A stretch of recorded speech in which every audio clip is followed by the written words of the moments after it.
गांव के किनारे स्थित पहाड़ी पर एक रहस्यमयी गुफा थी, जिसे लोग अंधेरी गुफा के नाम से जानते थे। कहते थे कि वहां कोई नहीं जाता, क्योंकि जो गया वो कभी वापस नहीं लौटा। लेकिन इस गुफा के बारे में सच्चाई जानने की जिज्ञासा ने एक बार फिर गांव के नौजवान विवेक को वहां जाने के लिए मजबूर कर दिया।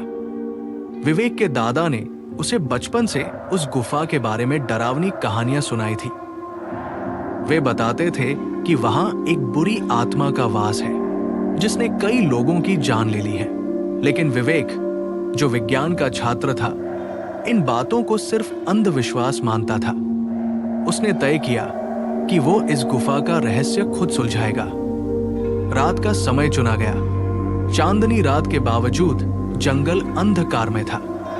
विवेक ने अपने दोस्त अभिषेक को भी साथ चलने के लिए मना लिया।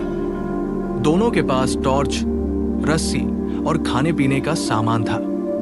जैसे जैसे वे गुफा के करीब पहुंचे, हवा ठंडी होती गई और एक अजीब सी सिहरन उनके शरीर में दौड़ गई। अचानक रास्ते में एक बूढ़ी औरत मिली, जिसने उन्हें चेतावनी दी, गुफा में मत जाना बेटा, वहां केवल मौत है। गुफा का द्वार काले पत्थरों से बना था और उसकी दीवारों पर अजीब से निशान बने हुए थे। विवेक ने जैसे ही कदम रखा, उसे लगा कि कोई उसकी ओर देख रहा है। गुफा के अंदर की दीवारें खून के रंग जैसी लाल लग रही थी।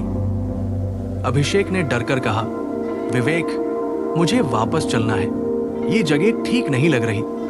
गुफा में कुछ ही कदम अंदर जाने पर अभिषेक ने विवेक को पीछे से आवाज दी, रुको। विवेक पीछे मुड़ा, लेकिन वहां कोई नहीं था। उसकी टॉर्च की रोशनी चारों ओर घूमी, लेकिन अभिषेक कहीं नहीं दिखा। विवेक ने अभिषेक को पुकारा, अभिषेक, तुम कहां हो? तभी एक गूंजती हुई हंसी सुनाई दी, मानो कोई उसके करीब खड़ा होकर मजाक उड़ा रहा हो। विवेक ने जैसे ही आगे बढ़ने की कोशिश की, उसके सामने एक लंबी काली परछाई खड़ी हो गई। उस परछाई की आंखें आग जैसी लाल थी और वो हवा में तैर रही थी। वो परछाई बोली, क्यों आए हो यहां? तुम्हारी मौत तुम्हारा इंतजार कर रही है।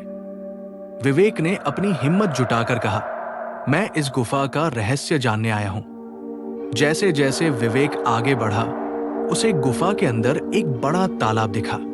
तालाब का पानी खून जैसा लाल था और उसमें से धुएं जैसा कुछ उठ रहा था। अचानक अभिषेक का चेहरा तालाब में दिखाई दिया, जो मदद के लिए चिल्ला रहा था। विवेक ने जैसे ही उसे बचाने के लिए हाथ बढ़ाया, एक मजबूत पकड़ ने उसे पीछे खींच लिया। उस परछाई ने विवेक को बताया कि वो गुफा किसी सामान्य जगह की तरह नहीं है। ये एक अघोरी का ठिकाना था, जिसने अपनी शक्ति बढ़ाने के लिए यहाँ सैकड़ों मासूमों की बलि दी थी। उसकी आत्मा इस गुफा में फंसी हुई थी और अब वो हर उस इंसान को अपना शिकार बनाती थी जो गुफा में प्रवेश करता। विवेक ने देखा कि अभिषेक सच में गुफा के अंदर फंसा हुआ था। वो गुफा की दीवारों पर बने संकेतों को गौर से देखने लगा। उन संकेतों में एक रहस्यमयी मंत्र लिखा था। विवेक ने हिम्मत कर मंत्र पढ़ा और गुफा के चारों ओर जोरदार गूंज सुनाई दी।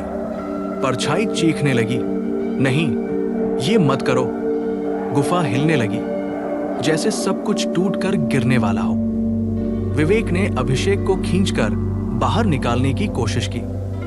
तभी गुफा के अंदर से एक अदृश्य शक्ति ने विवेक को पकड़ लिया।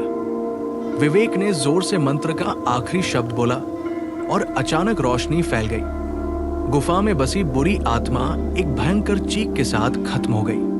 अभिषेक और विवेक बाहर निकल आए, लेकिन गुफा हमेशा के लिए बंद हो गई। गांव वालों को जब यह बात पता चली, तो उन्होंने विवेक को धन्यवाद दिया। विवेक ने गुफा के द्वार पर खड़े होकर महसूस किया कि गुफा शांत तो हो गई, लेकिन उसके अंदर कुछ ऐसा था जो शायद फिर कभी जाग सकता है। क्या वह आत्मा सच में खत्म हुई या अब भी किसी और के आने का इंतजार कर रही है?